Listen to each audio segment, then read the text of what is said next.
Welcome back. రాబోయే ఎన్నికల్లో ప్రజలు అవినీతి కాంగ్రెస్ కు గట్టిగా బుద్ధి చెబుతారని టీడీపీ మహిళా అధ్యక్షురాలు రోజా అన్నారు.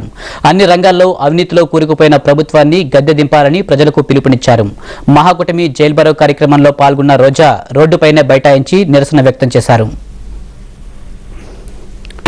ఇది రాష్ట్రం అంతా కాంగ్రెస్ ముఖ్యమంత్రి గాని, మంత్రులు గాని, ఎమ్మెల్యేలు గాని, ఎంపీలు అందరూ కూడా మరి అక్రమ కేసులు పెట్టి ప్రజాప్రతినిధుల మీద, మరి అదే విధంగా వాళ్ళని అసలు భూమి మీద లేకుండా పరిటాల రవీంద్ర లాంటి ముఖ్య నాయకులు ఏ విధంగా చంపారు మనం అందరం చూసాం.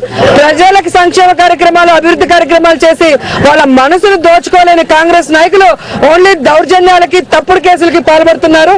దాంట్లో మచ్చుతనగా ఈ చంద్రగిరి నియోజకవర్గంలో గల్లా అరుణ ఒక మహిళ ఉండి కూడా పోలీసుల వాళ్ళని జులుం చేసి ఈ రోజు సిఐ గారు కూడా గల్లా అరుణకి ఏజెంట్ గా పనిచేసి ఇక్కడ ఉన్న ఎంపీటీసీల మీద ఒక కేసు కూడా లేని వాళ్ళ మీద రౌడీ షీటర్లు ఓపెన్ చేయించింది. ఈ రోజు ఎలక్షన్ కోడ్ కూడా ఉల్లంఘించి ట్రాన్స్ఫర్ అయిన మళ్ళీ తెచ్చుకొని తన పనులకి మరి ఉపయోగించుకుంటూ ప్రజల మీద తప్పుడు కేసులు పెట్టి భయభ్రాంతులకు గురి చేస్తూ ఈ రోజు ఏ విషయాలు లేక వాళ్ళ శిలా పలకాలు వాళ్ళే పగలగొట్టుకొని, వాళ్ళ ఫ్లెక్సీలు వాళ్ళే దించుకొని ఈ రోజు ముఖ్య నాయకుల మీద కేసు పెడుతున్నారంటే కాంగ్రెస్ నాయకులు ఏ విధంగా దిగజారిపోయారో కూడా ప్రజలు గమనిస్తున్నారు. అభివృద్ధి చేయాలంటే ఆమె 15 ఏళ్ళు ఎమ్మెల్యేగా ఉంది, 5 ఏళ్ళుగా మంత్రిగా ఉంది. ఏ ఒక్క రోజు ఆమె చేయకూడదు.